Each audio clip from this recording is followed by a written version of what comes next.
Él quien nos guíe en esta mañana. Señor, te alabamos y te damos gracias por tu inmenso amor. Te damos gracias, Padre, por este día que tú nos das. La oportunidad, Señor, tan maravillosa de ser tus hijos. La oportunidad tan maravillosa, Señor, de poder vivir para ti y para tu gloria, Padre Santo. Dios mío, te entregamos este día en tus manos. Te entregamos todo lo que somos en tus manos.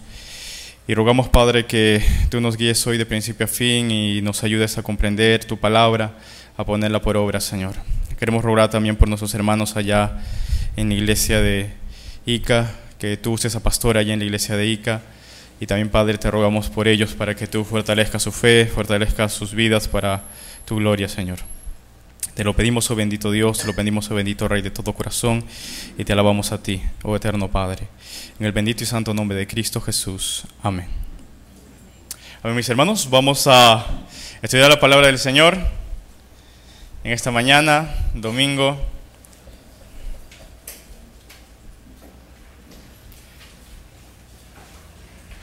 ¿Cuál es la meta de nuestra iglesia para este año? La meta del año pasado imitemos a Cristo, ¿no? Como que nos han bajado la meta ahora. Pero la meta de este año es imitemos a Pablo. Es lo que tenemos como meta como iglesia, como congregación.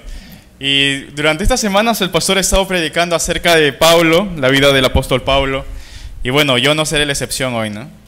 Vamos a seguir esa línea y vamos a hablar un poco acerca de la vida del apóstol Pablo, porque en verdad él decía, no ser imitadores de mí como yo de Cristo.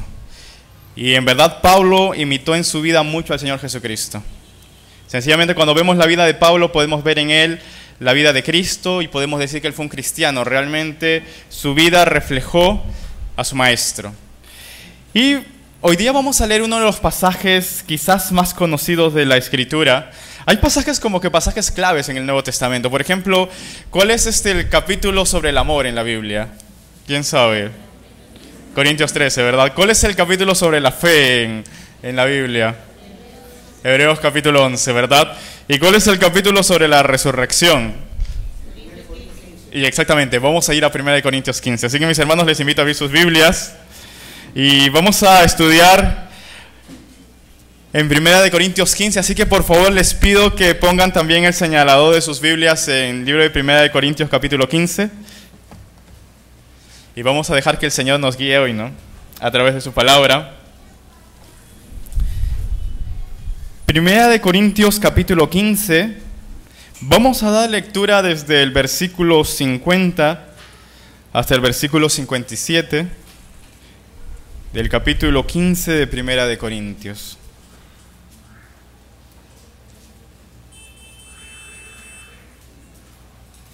Capítulo 15 de 1 Corintios. Y vamos a leerlo de manera conjunta, de manera antifonal. Yo leo un versículo y luego ustedes, mis hermanos, el siguiente versículo, por favor.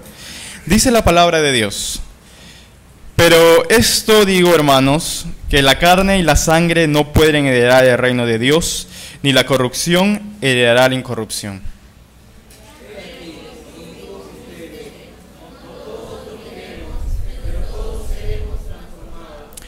En un momento, en un abrir y cerrar de ojos, a la final trompeta, porque se tocará la trompeta, y los muertos serán resucitados incorruptibles, y nosotros seremos transformados.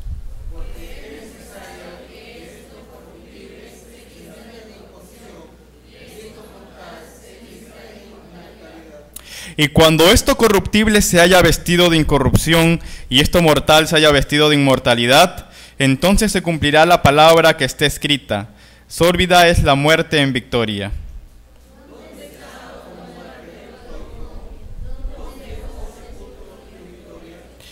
Ya que el aguijón de la muerte es el pecado y el poder del pecado la ley.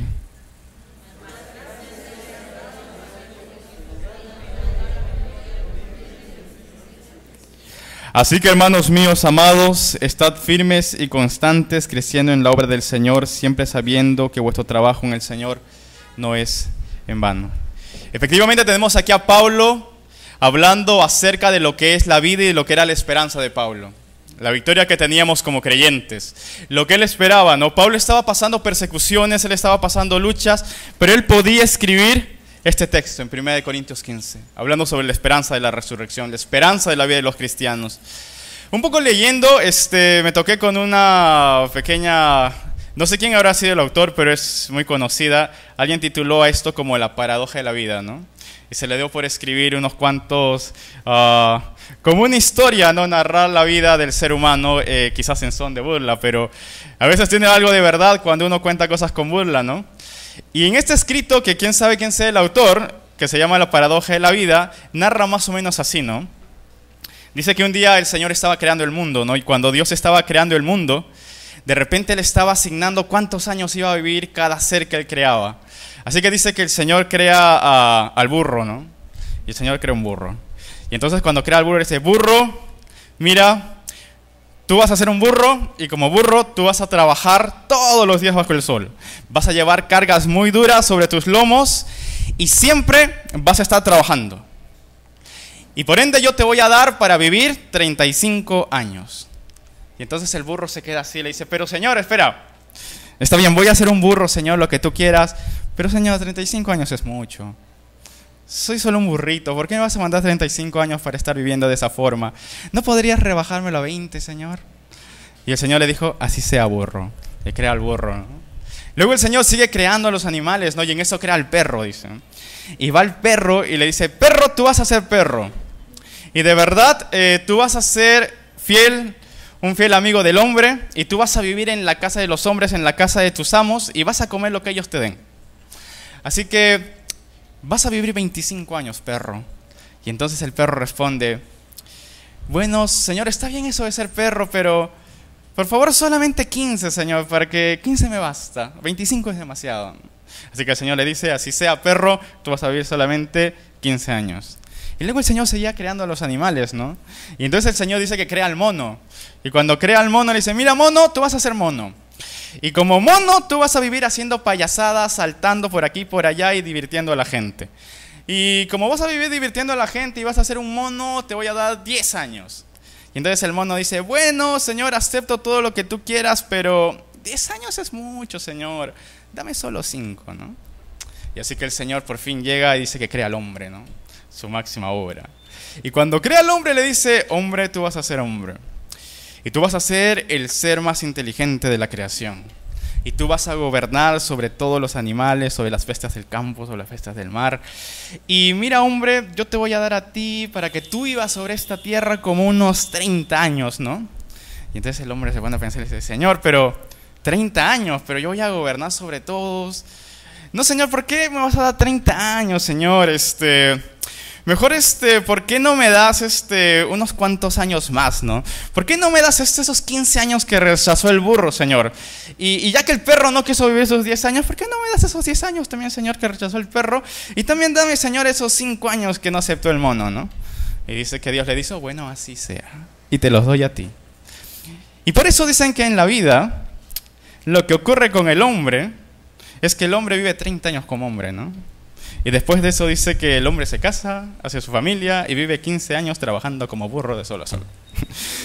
Y después de eso, cuando pasan esos años y está mayor, al fin y al cabo vive encerrado en su casa y cobrando su pensión y vive ahí esperando de lo que le den, ¿no? Viviendo encerrado en su casa, comiendo lo que le den como el perro.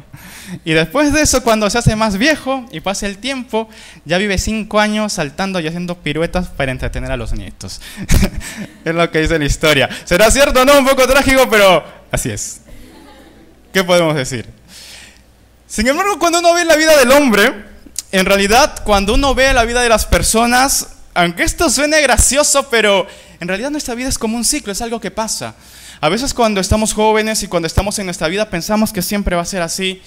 Y cuando somos jóvenes, orgullosos, impetuosos, pensamos que siempre vamos a tener la vida así por delante con fuerza y vamos a seguir adelante.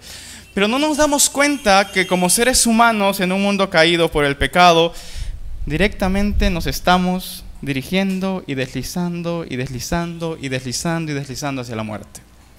Y que nuestra vida simplemente está pasando un ciclo. Un día nacemos y la vida empieza como una constante lucha. Desde que nacemos en realidad ya hay una lucha muy importante por sobrevivir. Cuando el ser humano nace, el ser humano en realidad no puede, como otros animales, no puede defenderse por sí mismo. Cuando nace un bebé, si uno deja a un bebé solo abandonado, ¿el bebé podría pararse o defenderse por sí mismo? No, el bebé no puede. Desde ahí empieza por una lucha por sobrevivir. Y claro que no es el niño, en este caso el bebé, quien lucha por él mismo, sino que no puede valerse por sí mismo. Quienes luchan para que él sobreviva son sus padres, ¿no? Los padres luchan para que el niño sobreviva. Y empieza ahí la lucha por la vida. Después de eso, pasa el tiempo y uno empieza a poder valerse por sí mismo. Y empieza quizás a ser un niño, y cuando empieza a tener su vida en niño, empiezan a tener los problemas quizás en el colegio, las cosas que uno tiene que hacer, luego empieza a ser joven, y cuando empieza a ser joven, empiezan a ver sus luchas, de qué es lo que quiere hacer, qué es lo que quiere lograr. Cuando empieza a pasar el tiempo, luego empiezan a venir desilusiones, desdichas, y el hombre empieza a vivir por esa lucha. Luego sigue para adulto, y como adulto vienen las preocupaciones de la vida, qué es lo que va a hacer en esta vida, cómo se va a sostener. Finalmente, muy pronto, cuando menos lo piensa, ya es anciano.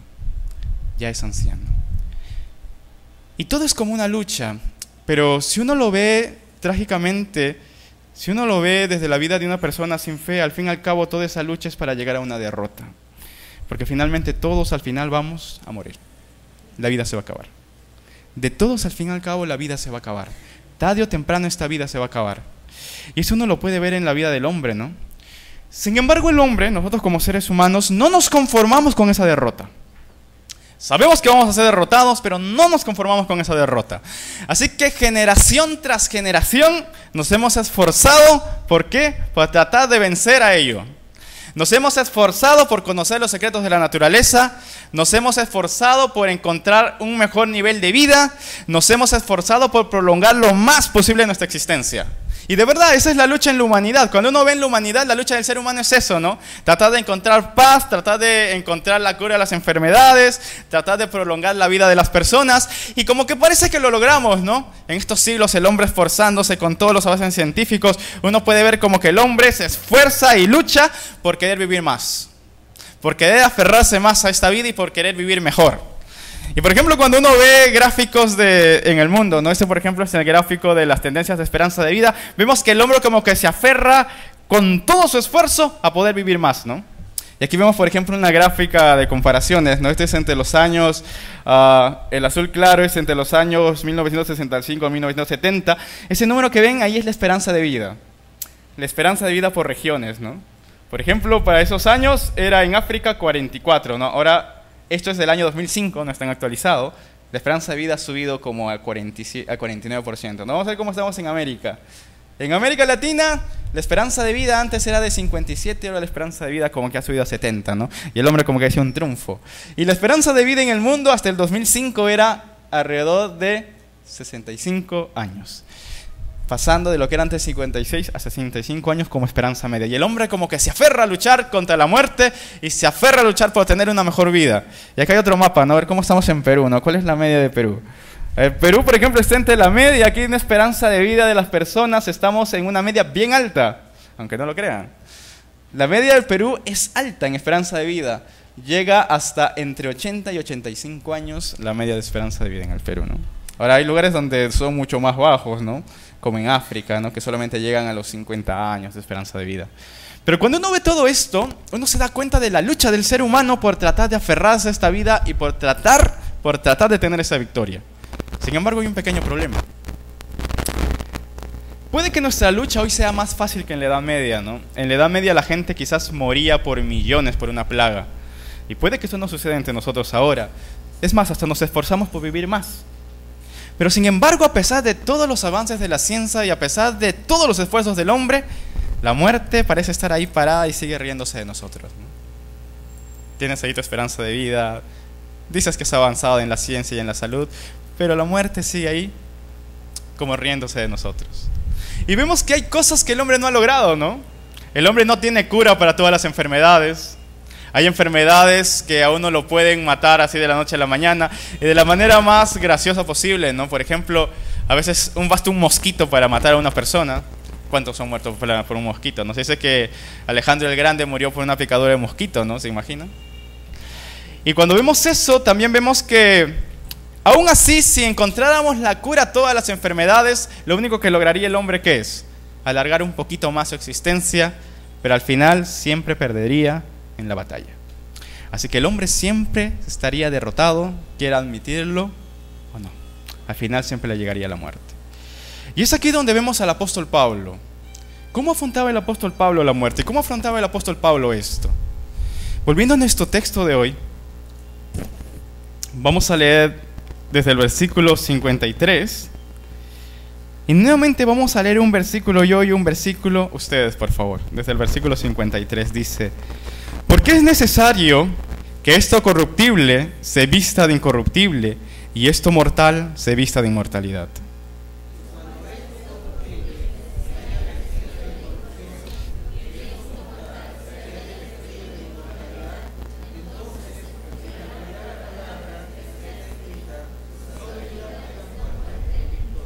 ¿Dónde está, oh muerte, tu aguijón? ¿Dónde, oh sepulcro, tu victoria?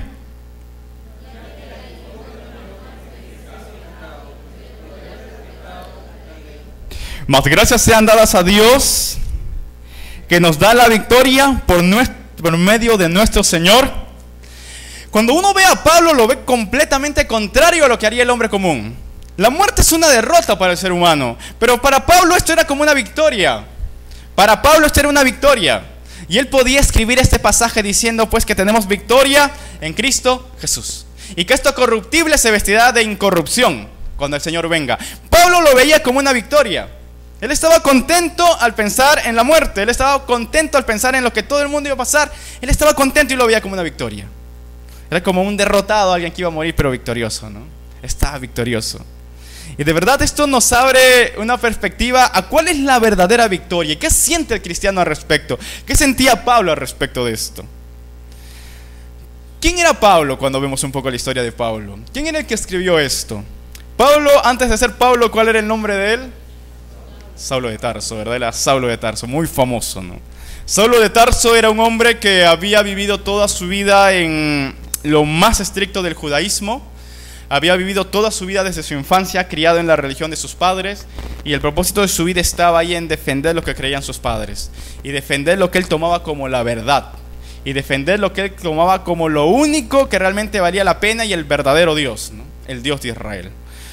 Y este era Saulo de Tarso, ¿no? Un hombre convencido de lo que creía. Un hombre convencido de lo que creía. Sin embargo, ¿cómo vemos qué es lo que pasa con Saulo de Tarso? Cuando uno lo ve a él, se da cuenta de que Saulo empieza su vida. Él tenía un celo enorme por el judaísmo, tenía un celo enorme por Dios, tenía un celo enorme por la religión de sus padres, y de repente él empieza a escuchar hablar de un grupo de personas que se hacían llamar ahí seguidores de un tal Jesús, y empieza a hablar de ese tal Jesús, ¿no? Jesús, ese que mató Pilato y que fue crucificado, ¿no? Ese tal Jesús. Pero de repente viene y empieza a escuchar de ese tal Jesús que la gente decía, ¿no? Que ese Jesús a quien ustedes crucificaron, Dios lo ha hecho Señor y Cristo, ¿no? Y proclamaban con poder los apóstoles. Y él estaba indignado. ¿Qué? ¿Ese hombre crucificado es Señor y Cristo? ¿Cómo pueden decir que es nuestro Señor? ¿Cómo pueden decir que es nuestro Mesías? ¿Cómo pueden llamarlo siquiera Señor? Y luego empieza a escuchar que esos hombres decían y se paraban sin temor y decían, ese Cristo a quien ustedes mataron, ahora Él ha sido resucitado de entre los muertos por el poder de Dios, ¿no? Y ellos decían, ya esto es terrible, decía Pablo. ¿Cómo es posible que digan que ese carpintero ha sido resucitado de entre los muertos? ¿Cómo es que digan que ha sido hecho por el poder de Dios? Esto es terrible. Así que Pablo decide tomar cartas en el asunto, ¿no? Y empieza ahí a ver a estos cristianos como una secta terrible y algo que se tenía que erradicar de la faz de la tierra. Y ahí vemos a Pablo, por ejemplo, consintiendo en la muerte de Esteban, que fue el primer mártir cristiano, cuando Esteban ahí predica ante los judíos, ¿no? Y empieza a proclamar, ¿no? Veo al Hijo del Hombre, ¿no? Sentado a la diestra del Padre. Y ahí lo apedrean a Esteban. ¿Y quién estaba ahí consintiendo? ¿Quién estaba ahí con ellos, guardando las ropas de quienes lo apedreaban? Saulo de Tarso, ¿no? Vimos Saulo de Tarso. Y no contento con eso, Saulo de Tarso, después de ver esto, en vez de conmoverse, él decide tomar en su vida una determinación. Él decide, yo no voy a permitir que esto se extienda más. Yo no voy a permitir que estas personas empiecen a blasfemar el nombre de Dios, ¿no? Yo no voy a permitir que estas personas empiecen a propagar esas mentiras. Y vemos ahí a Saulo de Tarso que decide ir a perseguir a todos. Y no contento con perseguir a la gente en Jerusalén, él pide cartas, ¿no?, de los sacerdotes y pide cartas ahí de los dirigentes judíos para ir alrededor de toda Judea, ir a todas las sinagogas, y si encontraban un cristiano, encontrarlo, encarcelarlo y hacerle blasfemar acerca de Cristo. Esa fue su determinación. Y ahí vemos a Pablo, ¿no?, persiguiendo a los creyentes, persiguiendo, entrando por acá, buscando donde había creyentes, buscando donde había personas que creían en Jesús, para hacerles blasfemar del nombre de Cristo. Si no, los hacía castigar y encarcelar, y algunos hasta la muerte. Este era Pablo, esa era su misión de vida, ¿no? Pero un día, ¿qué pasó? Él estaba camino a Damasco, y cuando se dirigía hacia Damasco con la intención de perseguir cristianos, él se dirigía a encontrar y a buscar a esos cristianos. Pero ¿con quién se encontró camino a Damasco? Se encuentra con Cristo, ¿no? La historia es bastante maravillosa, ¿no? Se encuentra con Cristo. Él iba a buscar a los cristianos, él iba a buscar para encerrarlos, pero de repente alguien sale a su encuentro. El mismo Cristo sale a su encuentro. Y el mismo Cristo le dice: Saulo, Saulo, ¿por qué me persigues? Saulo, Saulo, ¿por qué me persigues? Vemos aquí a Saulo que se transforma su vida. Y yo, la verdad, eso es una de las partes de la palabra de Dios que más me conmueve. Yo no puedo imaginarme el corazón de Pablo, Saulo, en ese tiempo, cuando de repente se encuentra con el mismo Señor Jesucristo. Y una crisis tan fuerte que: ¿quién eres tú, Señor? Yo soy Jesús al que tú persigues. Él se da cuenta que era el Señor, pero dice: ¿quién eres tú? Soy Jesús. ¿Se imagina esa palabra cuando Pablo lo escuchó? Él estaba persiguiendo creyentes, y de repente quien se le acerca es el mismo Señor Jesucristo, y se da cuenta que toda su vida había estado engañado, y lo que él creía que lo hacía para Dios, al final como no era para Dios. Era toda una crisis total. Yo me imagino que este hombre, Saulo, se sintió completamente derrotado, completamente derrotado. Cuando uno ve en la vida de él, dice que él queda ciego, ¿no? Y se queda como 3 días sin comer, sin hablar. Se queda ahí como en trance, porque fue un shock para su vida. 3 días sin comer y sin hablar. Estaba derrotado. Este hombre que hasta hace un poco había salido todo victorioso y airoso a perseguir cristianos pensando que estaba haciendo lo correcto, de repente ve su vida truncada. De repente ve que todo lo que él creía se va al suelo. Y de repente se encuentra derrotado y ciego, sin poder hablar, sin comer. Ahí, completamente derrotado. Pero sin embargo, eso marca un antes y un después, y marca una nueva historia. Ese Saulo de Tarso, de ahí en adelante se convierte en Pablo, ¿verdad? Pablo, el apóstol Pablo. Así que cuando uno ve esto en perspectiva, ve que esa derrota de Pablo, aparente derrota, ¿no?, cuando está ahí delante del Señor Jesús derrotado, en realidad fue su mayor victoria. Fue la mayor victoria que tuvo Pablo. Y él desde ahí se une al victorioso. Y por eso después es que puede escribir lo que vemos en el capítulo 15 de Corintios, el versículo 57. Quiero que lo leamos juntos. Dice: mas gracias sean dadas a Dios, que nos da la victoria por medio de nuestro Señor Jesucristo. Él creía tener su propósito, pero se encuentra con Cristo, y al fin y al cabo él encuentra la verdadera victoria que estaba en el Señor Jesucristo. Y vamos un poco a ver el texto, y vamos a leer el versículo 55 y 56. Vamos a leerlo juntos, por favor. Dice la palabra de Dios: ¿dónde está, oh muerte, tu aguijón? ¿Dónde, oh sepulcro, tu victoria? Ya que el aguijón de la muerte es el pecado, y el poder del pecado, la ley. El hombre sin fe realmente va hacia una derrota. El hombre sin Cristo va hacia una derrota, que es la muerte. Pero Pablo podía escribir esto, que quizás sea uno de los pasajes más bellos en la palabra del Señor, ¿no? Él decía, cuando él pensaba en la muerte, Pablo quizás encarcelado, Pablo quizás azotado, y estaba ahí y él simplemente decía: oh, ¿dónde está, muerte, tu aguijón? ¿Dónde está, sepulcro, tu victoria? ¿Dónde está el sepulcro? ¿Dónde está la victoria de la muerte? ¿Qué puede hacer la muerte contra mí? Vemos aquí que Pablo entendió esta victoria. ¿Y a qué victoria se refería en principio? Cuando uno lee el versículo 55 y 56, ¿qué victoria es la que recalca acá? ¿Qué victoria es la que podemos ver aquí? Hay algo que uno puede tomar en cuenta y lo remarca muy fuertemente. ¿Cuál es la principal victoria de la cual habla este versículo? Y cuando uno lo lee hablando sobre la muerte y mofándose de la muerte, en realidad habla sobre una principal victoria, sobre el aguijón de la muerte, ¿no? Y la principal victoria, según estos versículos, no está enfocado en la muerte misma. No es una victoria sobre la muerte, sino una victoria sobre el pecado, sobre el aguijón de la muerte. Una victoria sobre el pecado. Él veía aquí que él tenía una victoria sobre el pecado. Él decía, ¿dónde está, oh muerte, tu aguijón? ¿Dónde está, sepulcro, tu victoria? La muerte sin pecado en el mundo espiritual no es nada. ¿Dónde está tu aguijón, oh muerte? Muerte, ven a encontrarme. ¿Dónde está tu aguijón? ¿Qué puedes hacer conmigo? ¿Qué puedes hacer contra mí?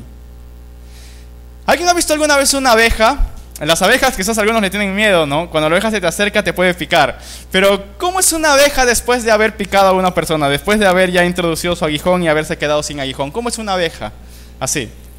Sencillamente es como una mosca moribunda. No te puede hacer nada. Tú puedes agarrar a la abeja, jugar con la abeja y no te va a hacer nada. ¿Ves una avispa que está sin aguijón? ¿Qué te va a hacer? Aún más aún, ¿no? Si ves una víbora realmente es algo repugnante y es algo de temer por su veneno. Pero ¿qué es una víbora sin veneno, sin aguijón? ¿Qué es una víbora sin aguijón? ¿Algo? Es como un gusano grande y horrible que está ahí revolcándose. Y es más, hasta uno podía entregarlo a un niño para que juegue con eso, ¿no? Como hacen en la India, por ejemplo. No sé si ustedes han visto en la India los encantadores de serpientes, cómo hacen para acostumbrar desde pequeños a sus hijos a las serpientes. ¿Saben cuál es el primer juguete de ellos? Agarran una cobra, le quitan el veneno y se lo dan de juguete. No pasa nada. ¿Qué hace una cobra o una víbora sin aguijón? ¿Puede hacernos algo? Simplemente será horrible, repugnante y está ahí dando vueltas, pero puedes agarrarla entre tus manos, puedes botarla a una esquina y no te va a hacer nada. Y aquí Pablo está diciendo, ¿dónde está, oh muerte, tu aguijón? ¿Dónde? ¿Acaso tienes poder sobre mí? ¿Tu aguijón tiene poder sobre mí? Pablo lo decía muy fuertemente y Pablo lo decía con convicción. Pablo, quizás después de Cristo, es el hombre que conocía más los secretos del más allá, ¿no? ¿Y por qué? Porque Pablo mismo lo había experimentado, ¿no? ¿Ustedes recuerdan ese capítulo en 2 de Corintios, el capítulo 12? Justo comentábamos un poco de eso el día miércoles con Pastor, ¿no? 2 de Corintios, capítulo 12, donde Pablo dice algo que le aconteció a él. 2 de Corintios, capítulo 12, del 1 al 4, se los voy a leer yo, dice la palabra de Dios. Aquí Pablo hablando, ¿no? Dice, ciertamente no me conviene gloriarme, pero vendré a las visiones y a las revelaciones del Señor. Conozco a un hombre en Cristo que hace 14 años, si en el cuerpo no lo sé, si fuera del cuerpo no lo sé, Dios lo sabe, fue arrebatado hasta el tercer cielo. Y no conozco a tal hombre, si en el cuerpo fuera del cuerpo no lo sé, Dios lo sabe, que fue arrebatado al paraíso, donde oyó palabras inefables que no les ha dado a hombre expresar. Él está diciendo, yo conozco a un hombre, ¿no?, que fue arrebatado al tercer cielo, ¿no?, y estuvo ahí en el paraíso, ¿no?, y escuchó cosas que no son posibles de decir. Pero ¿de quién hablaba Pablo en realidad? De sí mismo. Lo decía como en tercera persona, no me voy a gloriar, pero hay un hombre que sí fue arrebatado y estuvo ahí en el tercer cielo. Dice, hace 14 años pasó eso. Y cuando vemos en la historia, esa historia nos es narrada en Hechos capítulo 14, ¿no? El momento en que Pablo está predicando la palabra del Señor. Y cuando Pablo está predicando la palabra del Señor, de repente una turba de los judíos agarra a Pablo, lo sacan fuera de la ciudad. Eso lo vemos en Hechos capítulo 14. Y cuando lo sacan fuera de la ciudad por blasfemo, agarran a Pablo y lo apedrean. Uno ve eso en Hechos 14:17, ¿no? Dice, 14:19, perdón, dice, entonces vinieron unos judíos de Antioquía y de Iconio que persuadieron a la multitud y habiendo apedreado a Pablo le arrastraron fuera de la ciudad pensando que estaba muerto. Pablo, por haber predicado el evangelio hace 14 años, él había sido apedreado y lo habían dejado ahí, ¿no? Y él dice, yo no sé si en el cuerpo o fuera del cuerpo, yo no sé bien si morí o no morí ese día, pero sea lo que sea, el Señor me llevó al tercer cielo. Yo estuve ahí, yo estuve en ese lugar. Yo estuve en ese lugar y vi realmente lo que nos espera a nosotros. Y vi realmente cosas que no puede expresar siquiera. Cuando la muerte venía a Pablo, él podía burlarse de la muerte porque sencillamente él podía decir: yo ya estoy ahí. ¿Y qué tiene sobre mí la muerte si no tiene ningún aguijón? Si el aguijón de la muerte no puede hacerme nada, ¿qué tiene contra mí la muerte? La muerte, aunque de verdad dé mucho temor, y la muerte, esa muerte que nos separa de nuestros seres queridos, esa muerte que nos separa de este mundo, en realidad es una víbora sin aguijón si somos creyentes. Y podemos reírnos de ella y hasta desafiarla impunemente como Pablo, ¿no? ¿Dónde está, oh muerte, tu aguijón? Cuando uno vio a Pablo, quizás a Pablo encarcelado, a Pablo cerca de la muerte, ¿Pablo tenía miedo de la muerte acaso? ¿Pablo tenía miedo de la muerte? La verdad es que no. En una de sus cartas uno ve cómo es que Pablo trata la muerte. Esto es cuando estaba encarcelado, ¿no? Y escribe la carta a los filipenses, ¿no? Esperando el juicio que le dieran allá en Roma. Iba a ser juzgado por el loco de Nerón. Y Pablo allí, esperando el juicio que le iban a dar, había dos opciones, ¿no? Lo más probable es que quizás, no sé, Nerón se despierte con lucidez y le dé vida. O lo más probable es que Nerón, bueno, se despierte como de continuo y lo mande a matar. Así que él escribe a los filipenses, y él escribe un poco acerca de esta situación, cómo es que él se sentía cuando estaba ahí cerca de la muerte. Cuando estaba ahí para ser juzgado, en donde se podía decidir si moría o vivía. Y miren lo que escribe el apóstol Pablo.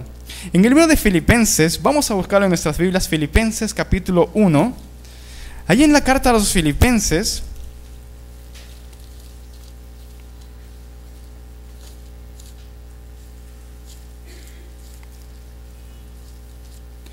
Filipenses capítulo 1, y cuando leemos desde el versículo 20,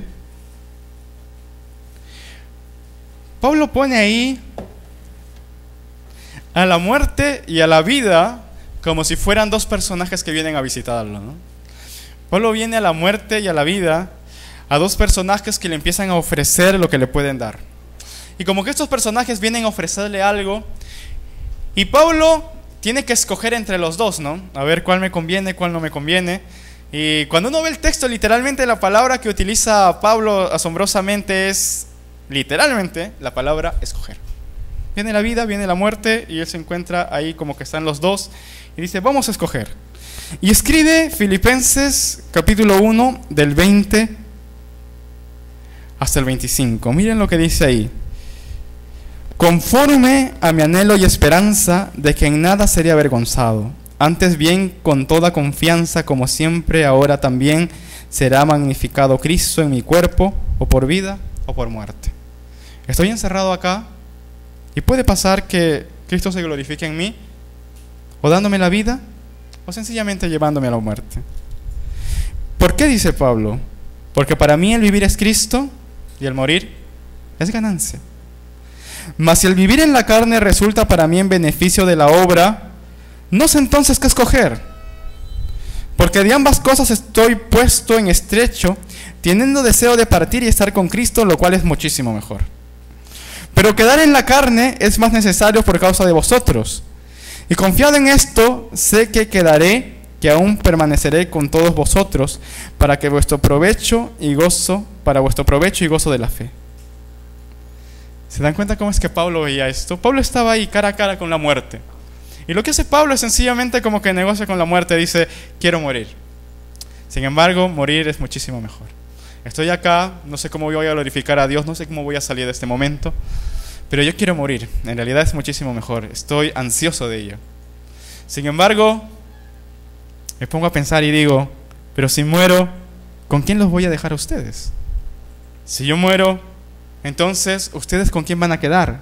Y Pablo dice: ok, aquí está la vida ofreciéndome, Pablo, no mueras todavía, porque tú tienes todavía que ministrar a las iglesias. No puedes dejarlos solos todavía. Están pasando persecución, no puedes dejarlos solos. Y Pablo, como se encuentra en este dilema, escoger: Señor, ¿qué hago? ¿Muero? ¿O me voy a la vida? ¿Pablo tenía temor de la muerte? No.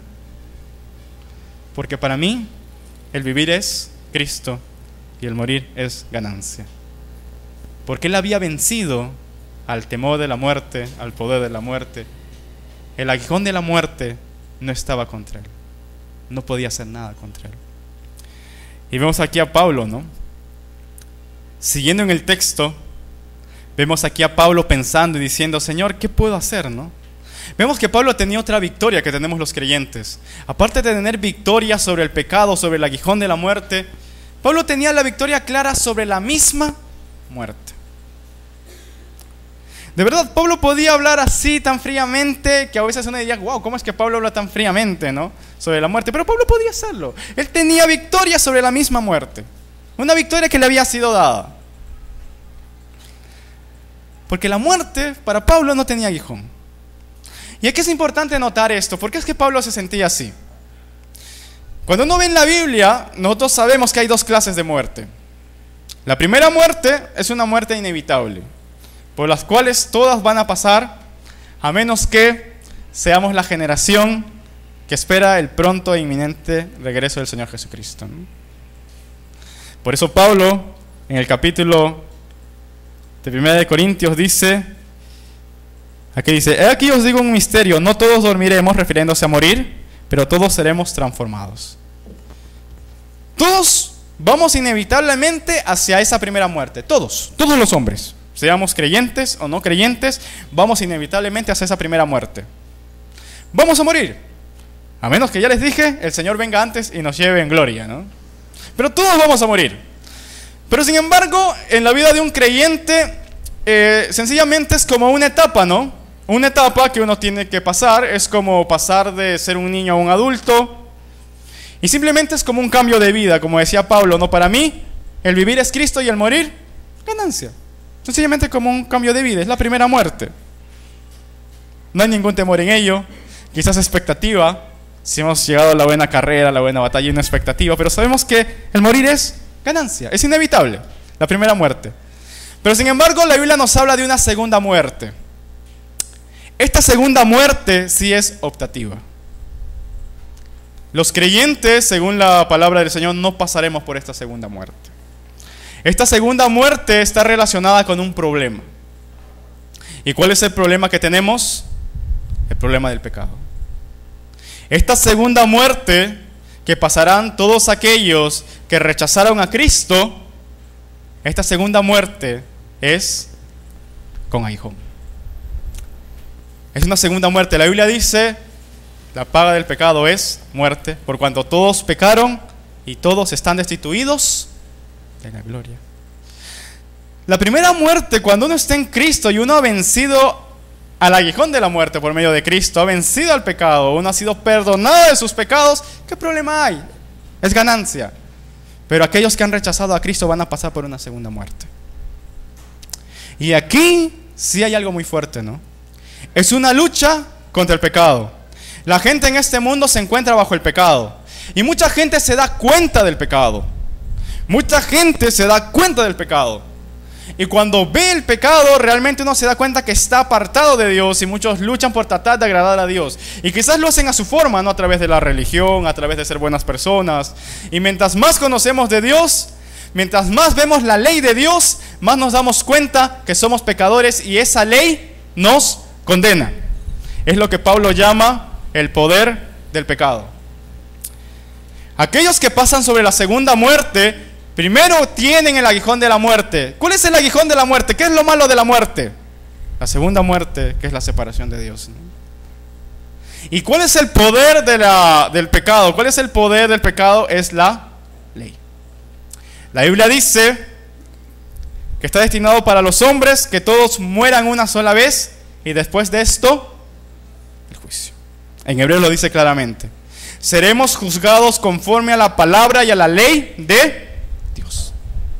La pregunta es, si tú no has vencido al aguijón de la muerte, si no se te ha dado la victoria del aguijón de la muerte es con pecado y por ende vas a ser juzgado, y cuando seamos juzgados vamos a ser encontrados inocentes o culpables.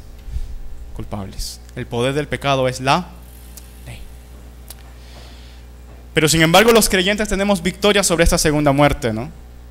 Vemos aquí a Pablo hablando con indiferencia sobre la muerte y a Pablo tranquilo porque iba a morir.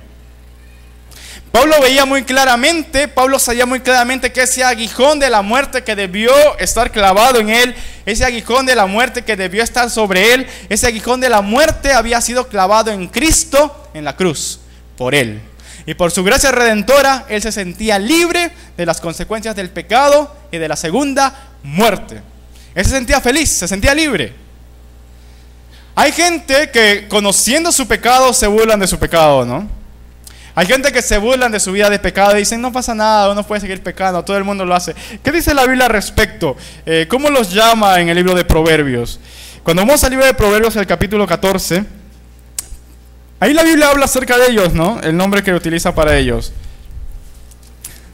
Proverbios 14:9 dice la palabra del Señor. Se los voy a leer yo. Dice acá: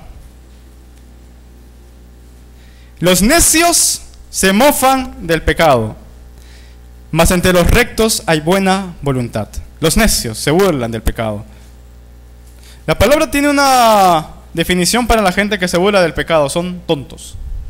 En realidad es una palabra más fuerte: necios.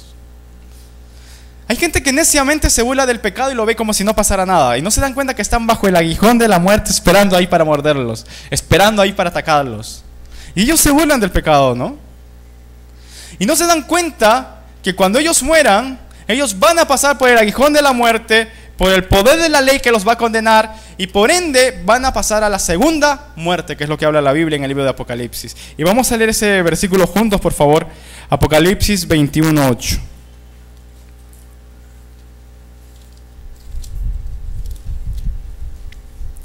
Apocalipsis 21:8. Sabemos que Apocalipsis es el último libro de la Biblia y básicamente los últimos capítulos. Apocalipsis 21:8. ¿Qué pasa con aquellos que no han tenido victoria sobre este aguijón de la muerte? ¿Qué pasa con aquellos que no han sido sus pecados perdonados? ¿Qué pasa de aquellos que no han sido lavados y limpiados por la sangre de Cristo? ¿Qué de aquellos que no han venido al Señor Jesús en victoria? ¿Qué de aquellos? Dice la Biblia en Apocalipsis 21:8. Pero los cobardes, incrédulos, los abominables, homicidas, los fornicarios, hechiceros, los idólatras y todos los mentirosos tendrán su parte en el lago que arde con fuego y azufre, que es la muerte segunda. Van a tener su parte en el lago que arde con fuego y azufre. No podemos saber lo terrible que será ello, pero es algo horrible. No podemos, la Biblia no describe cómo es el cielo, tampoco se nos da descripción fuertemente del infierno, pero es algo terrible. La gente se burla del pecado y no saben que están ahí. Todos un día van a perder la batalla. Van a perder la batalla y se van a encontrar contra la muerte. Nuestro postrer enemigo, dice la palabra de Dios, ¿no? Que es la muerte. Todos se van a encontrar con ese enemigo. Y si tú no estás en Cristo, si uno de nosotros realmente no ha recibido el perdón de sus pecados en Cristo Jesús, sencillamente el aguijón de la muerte está esperando por nosotros. ¿Para qué? Para que vayamos a esa segunda muerte de condenación. Sin embargo, Pablo tenía tranquilidad y victoria sobre esto. ¿Cuál fue el precio de esa victoria? ¿Cómo es que se tuvo esa victoria sobre la muerte? ¿Cómo es que los creyentes tenemos esa victoria sobre la muerte? ¿Cómo es que los creyentes tenemos esa victoria sobre el aguijón de la muerte, sobre el pecado? ¿Cómo es que los creyentes tenemos esa confianza? La Biblia también nos lo dice claramente, ¿no? Y cuando vamos a Primera de Pedro, en Primera de Pedro, el apóstol Pedro habla acerca de esto. En Primera de Pedro, el capítulo 3, el versículo 18, él habla claramente acerca de esto. Y nos dice, ¿cómo es que tenemos victoria? Victoria. ¿Y cómo es que esa victoria se obtuvo? ¿Cómo es que hoy los creyentes, Pablo mismo, podía tener victoria y no tenía temor del aguijón de la muerte? Vamos a leer el versículo 18, 1 de Pedro 3, 18. Vamos a leerlo juntos. Dice así: porque también Cristo padeció una sola vez por los pecados, el justo por los injustos, para llevarnos a Dios, siendo la verdad muerto en la carne, pero vivificado en espíritu. Él padeció una vez por nosotros. Sobre nosotros merecía por nuestros pecados que el aguijón de la muerte nos llevara a la segunda muerte. Pero sin embargo hay alguien que venció a la muerte y venció al pecado. Dice la Biblia que Él, padeciendo una vez por nosotros, Él venció a la muerte. En el capítulo 2 de Primera de Pedro, en el 24 dice, 2:24, quien llevó Él mismo nuestros pecados en su cuerpo sobre el madero. El aguijón de la muerte es el pecado, pero aquellos que han venido a Cristo, sus pecados fueron llevados por el Señor Jesucristo. Por ende, ¿dónde está, oh muerte, tu aguijón? ¿Dónde está el poder del pecado sobre mí? Si Cristo llevó mis pecados sobre su cuerpo, sobre el madero, para que nosotros, dice, estando muertos a los pecados, vivamos a la justicia, y por cuya herida fuisteis sanados. ¿Dónde está el aguijón de la muerte para nosotros? En verdad pasamos a veces muchas aflicciones y muchas luchas, pero uno se pone a pensar, el Señor nos ha dado victoria sobre la muerte, la última victoria. En este mundo se puede pasar mucha aflicción, ¿no? Pablo mismo la pasaba, pero él estaba contento, él había peleaba la buena batalla de la fe, porque tenía la victoria en el Señor Jesucristo. Sabía que él estaba libre y que un día él iba a encontrarse con su Señor. Cuando uno tiene claro esto, hermanos, en verdad nuestra vida cristiana está enfocada a una sola cosa: a que un día nos vamos a encontrar con nuestro Señor. No nos enfocamos en las cosas de este mundo. Nuestra mirada está puesta ¿en quién? En Cristo. En que un día vamos a ver a nuestro Salvador, un día vamos a ver a nuestro Señor, un día nos vamos a encontrar con Él, con aquel que nos libertó. La muerte, ¿qué es para el creyente? La muerte es una ganancia. La muerte es que de repente al abrir los ojos vamos a estar delante de nuestro bendito Salvador. Vamos a estar delante del Señor, en la presencia de Él. Pablo decía, ¿no? Yo quiero morir porque eso es muchísimo mejor. Yo ya quiero irme porque eso es muchísimo mejor. Esa victoria que el Señor nos ha dado como creyentes, cuando uno se pone a pensar en ello, en realidad es algo maravilloso. El entender que pase lo que pase, suceda lo que sucede en esta vida está condenada, en este mundo está condenado a la derrota, a la victoria, a la muerte. Y este mundo mismo va a pasar. Cuando leemos el capítulo de Corintios, dice, no, lo corruptible no va a heredar lo incorruptible ni lo eterno, no, y esto caso pasajero va a heredar lo eterno.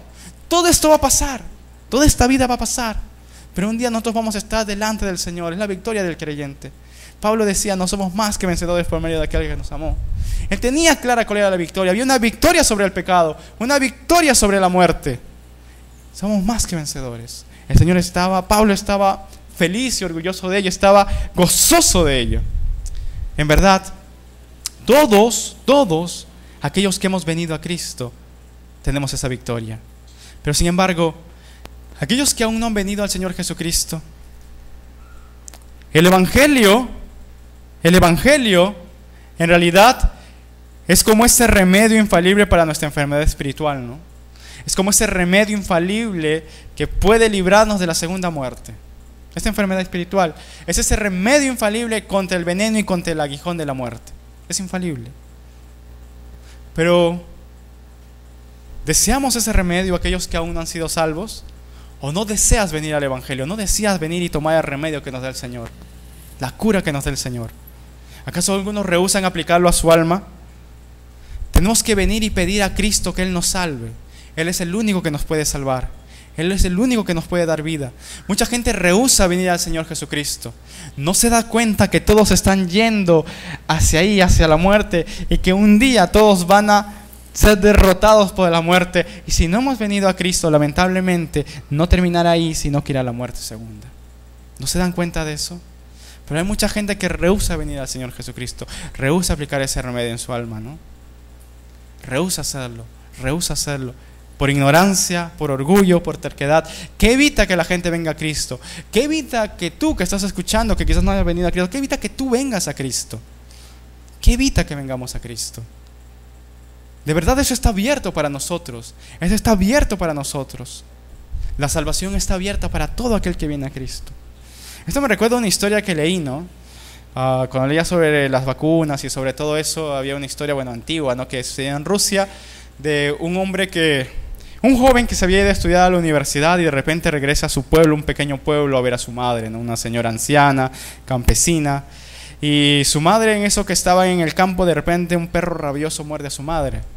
Y el hijo que había estudiado se da cuenta que ese perro tenía rabia y había muerto a su madre. Y la madre se cura la idea. Madre, ¿cómo es posible? Voy a encontrar la cura. Y la madre le dice, hijo, estás loco, solo es una mordida de perro, le dice, ¿no? Así que el hijo, era invierno en Rusia, no había forma de llegar. El pueblo más cercano estaba 2 días, aún con la nieve, con todo, él se va, se esfuerza, y 2 días va así con todo su esfuerzo hasta el pueblo más cercano para encontrar un suero antirrábico, ¿no? y lo agarra, lo consigue a un precio muy caro porque era muy difícil conseguirlo ahí. Lo consigue a un precio muy caro, lo guarda como un tesoro y regresa a su casa para encontrarse con su madre, ¿no? Y le dice a su madre: mamá, inmediatamente tengo que aplicarte esta vacuna, tengo que aplicarte este suero, mamá, porque en verdad tu vida está en peligro. Y la madre: solo una mordida de perro, hijo, no va a pasar nada, ¿no? Y el hijo tratando de explicarle a la madre: no, madre, no es una mordida de perro, es una enfermedad, es rabia, es algo que te puede llevar a la muerte, madre. No, que es una mordida de perro. Y ahí la madre terca no quería pues que el hijo le aplique. ¿Qué es eso que me vas a querer aplicar? ¿Por qué me quieres dar esa cosita? ¿Cómo es que esa cosita pequeña que tú me estás queriendo dar puede hacerme algo? Eso no me va a hacer nada. Así que entre tanto disgusto, la madre se hizo con el suero antirrábico, lo botó al piso y lo pisó, ¿no? Siguiente día, la enfermedad empezó a hacer efecto, la mujer estaba en fiebre en cama. Y luego la mujer ya estaba agonizando por la rabia, ¿no? Y se lamentaba el no haber hecho caso a su hijo. En realidad esta es una historia un poco triste, pero nos hace pensar también en nuestra condición actual. ¿Cuántos están rechazando al Señor Jesucristo? ¿Cuánta gente piensa que puede vivir como quiera? ¿Y cuánta gente piensa que puede por ellos mismos? No va a suceder nada. ¿Cuánta gente se está deslizando hacia la muerte y no se da cuenta que el aguijón de la muerte está ahí esperándolos para llevarlos a la segunda muerte? ¿Cuántos? ¿Y cuántos están posponiendo tiempo para venir a Cristo? El Señor te llama. El Señor nos llama a venir a Él. El Señor nos está llamando. Ahora es el tiempo. Hebreos 2:3 lo deja bien claro y quiero que lo leamos juntos. Hebreos capítulo 2, versículo 3. En el libro de Hebreos. Miren lo que dice la palabra de Dios en Hebreos 2:3. Y quiero que lo lean en su Biblia. Yo voy a leérselos. Hebreos 2:3. Y de verdad, hay gente que aún no ha venido a Jesucristo. Para aquellos que aún no han venido a Jesucristo, no conocen, no están seguros de su salvación, no saben qué va a pasar si mueren hoy, no tienen esa confianza que tenía el apóstol Pablo. Examínate. ¿Acaso tú tienes la confianza que tiene el apóstol Pablo? Si estarías entre la vida y la muerte, ¿tú podrías decir como Pablo que para mí la muerte es ganancia? ¿Podrías decir eso? Si hay temor en tu vida, no tienes esa confianza, no ha habido una victoria sobre la muerte en tu vida, no ha habido una victoria sobre el aguijón de la muerte en tu vida. La palabra del Señor dice esto en Hebreos 2:3. ¿Cómo escaparemos nosotros si descuidamos una salvación tan grande? ¿Cómo escaparás tú del aguijón de la muerte? ¿Cómo vamos a escapar si descuidamos esta salvación tan grande que nos es ofrecida? La cual, habiendo sido anunciada primeramente por el Señor, nos fue confirmada por los que oyeron, testificando Dios juntamente con ellos con señales y prodigios y diversos milagros y repartimientos del Espíritu Santo según su voluntad. La Biblia dice: ¿cómo escaparemos si descuidamos una salvación tan grande? ¿Cómo escaparemos? He aquí el día aceptable. He aquí ahora el día de salvación. ¿Por qué dejamos a Dios? ¿Por qué relegamos a Dios como si fuera algo sin importancia? ¿No nos damos cuenta que todos al final van a ser derrotados por la muerte? ¿No nos damos cuenta hacia dónde nos deslizamos? Y el Señor está diciendo: ¿cómo escaparemos si descuidamos una salvación tan grande? ¿Tú tienes esa seguridad que tenía el apóstol Pablo? ¿Esa seguridad que tenemos los creyentes? ¿Tienes esa seguridad en tu vida? La palabra del Señor nos llama ahora. Cuando seguimos viendo la palabra de Dios, en realidad esto es maravilloso para nosotros. Pablo nuevamente: ¿dónde está, muerte, tu aguijón? ¿Dónde está? Como un creyente puede decir: muerte, ¿dónde está tu aguijón? ¿Qué puedes hacer contra mí? El pecado, mi pecado, fue llevado sobre Jesucristo en el madero y el aguijón fue clavado ahí. Yo estoy libre de ello. ¿Dónde está, sepulcro, tu victoria? ¿Dónde está, sepulcro, tu victoria? El aguijón de la muerte es el pecado y el poder del pecado la ley.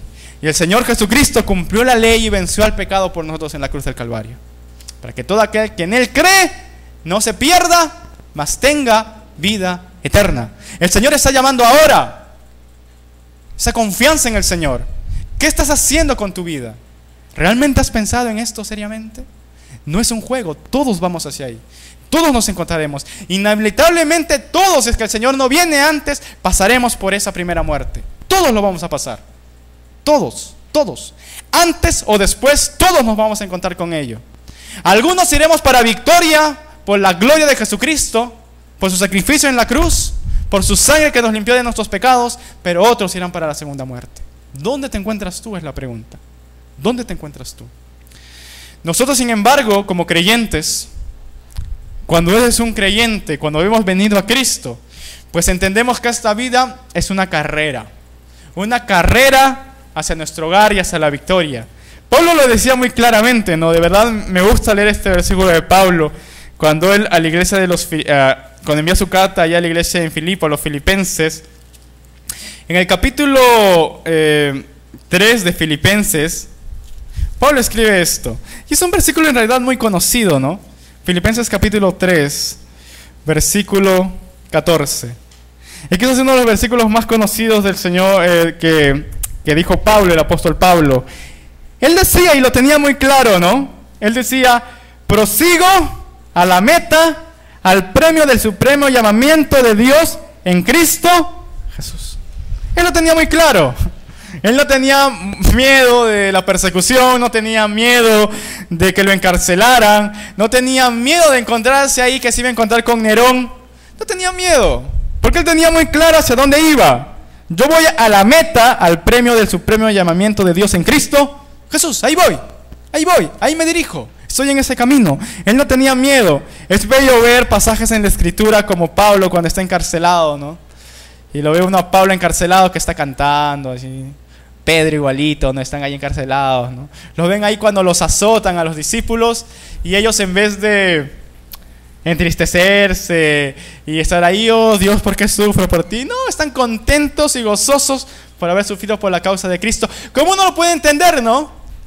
Cuando uno veía en los tiempos, los primeros siglos de la iglesia, cuando era perseguida la iglesia en Roma, algo muy raro pasaba que de verdad dejaba a los paganos desconcertados, ¿no? Los cristianos, por ejemplo, en el circo romano, en la persecución, cuando los perseguían y los mataban por el hecho de ser cristianos, a veces los quemaban vivos o los torturaban. Los cristianos tenían la costumbre de morir cantando, ¿no? Eso era curioso. Ellos no morían gritando, ni insultando a sus perseguidores, ni mandándoles maldiciones. Morían cantando himnos. Ustedes no sé si sabían eso en la historia. Y a los paganos les parecía hasta una locura, ¿no? ¿Cómo es que esta gente muere así cantando himnos? Morían así, cantando himnos, dando gloria a Dios. Y la gente veía cómo es que ellos daban testimonio de Cristo, ¿no? Por eso, como escribía un historiador cristiano de esa época, ¿no? Él decía, por cada cristiano que muere, 10 paganos vienen a Cristo, ¿no?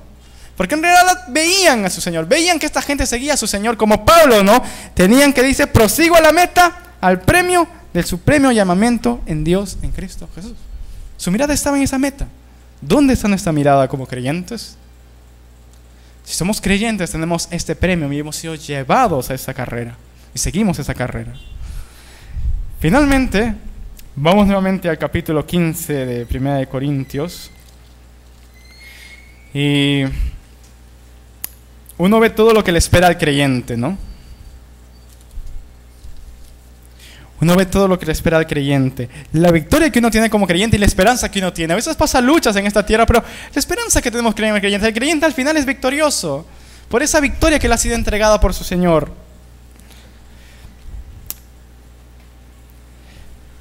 En Apocalipsis, Juan escribe, y él dice, ¿no? Hablando acerca del cielo nuevo y la tierra nueva, él dice, refiriéndose a los creyentes, dice, al fin y al cabo, el que venciere heredará todas las cosas, y yo seré su Dios, y él será mi hijo.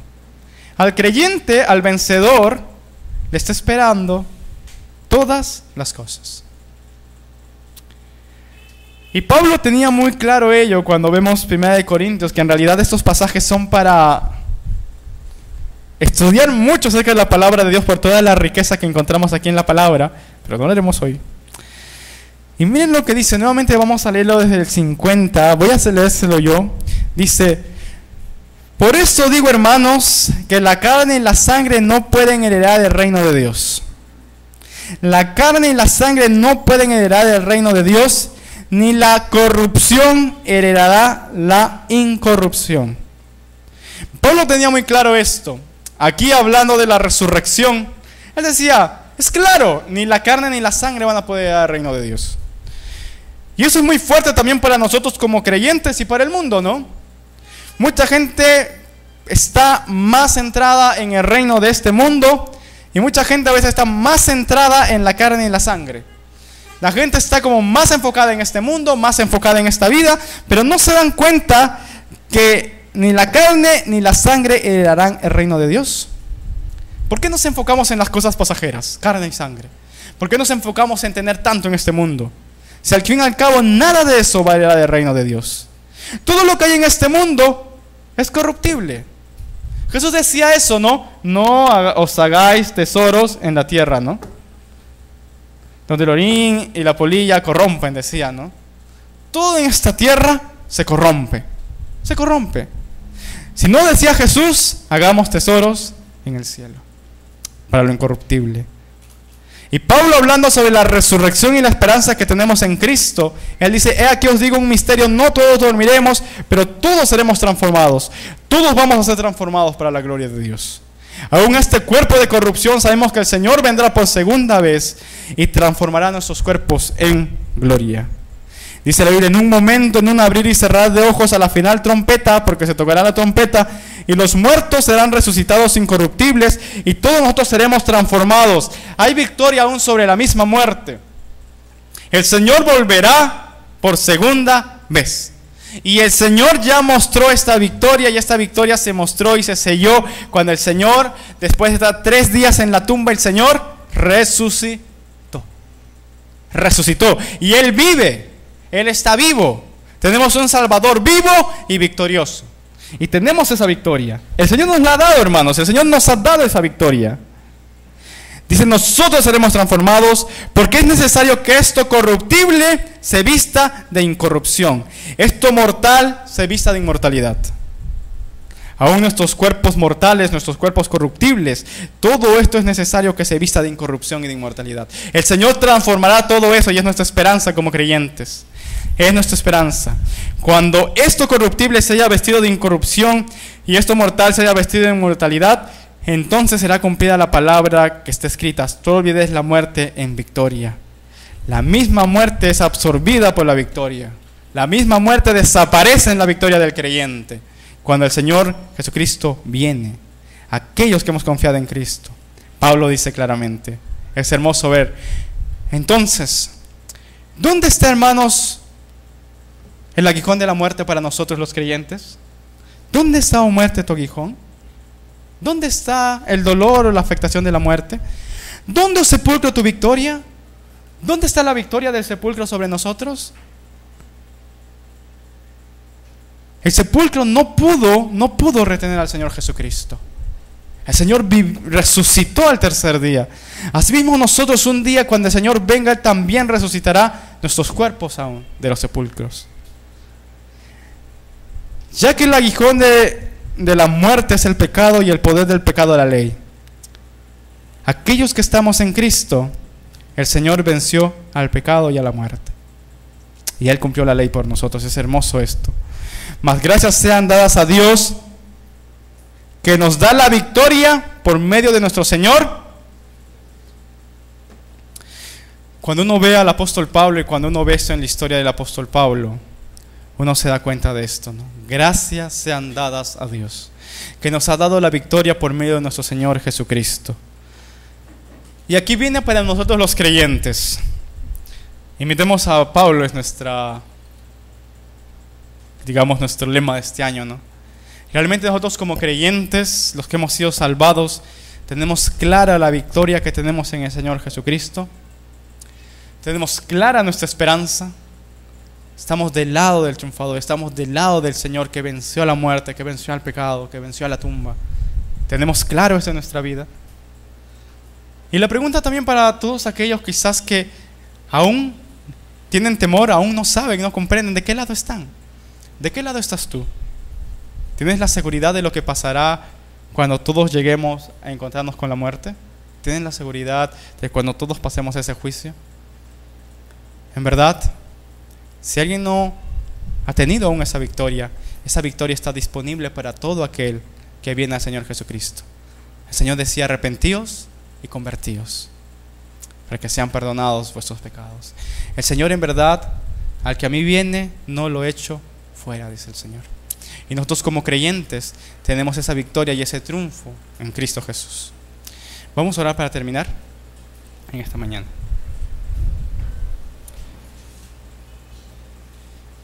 Señor, te alabamos, Padre, y te agradecemos nuevamente. En verdad, Señor, es maravilloso el saber que en Cristo Jesús tenemos esta victoria, Padre. Y en ti estamos confiados, en verdad, Señor. Es maravilloso tener la esperanza y la paz que tenemos en ti. Que un día tú nos libraste, Señor, del poder del pecado, de la muerte, Señor. Tú nos libraste de todo ello y nos traspasaste, Señor, a tu Hijo Jesucristo. Y hoy estamos en Cristo. Y no es por nuestras obras ni por lo que nosotros somos, Señor, sino es por ti, Señor, por tu inmenso amor y por tu gracia, por tu amor mostrado en Cristo Jesús y por esa salvación tan grande, Señor.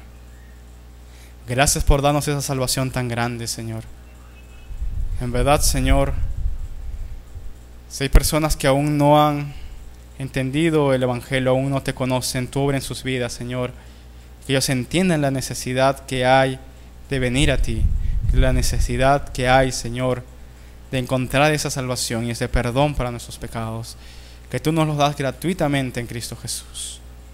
Oh Señor, gracias, Señor, gracias en verdad, porque en ti somos victoriosos, Padre Santo, porque en ti tenemos esa victoria como creyentes. Te alabamos y te agradecemos de todo corazón y exaltamos tu santo nombre, Papá. En el bendito y santo nombre de Cristo Jesús. Amén. Señor los bendiga, hermanos.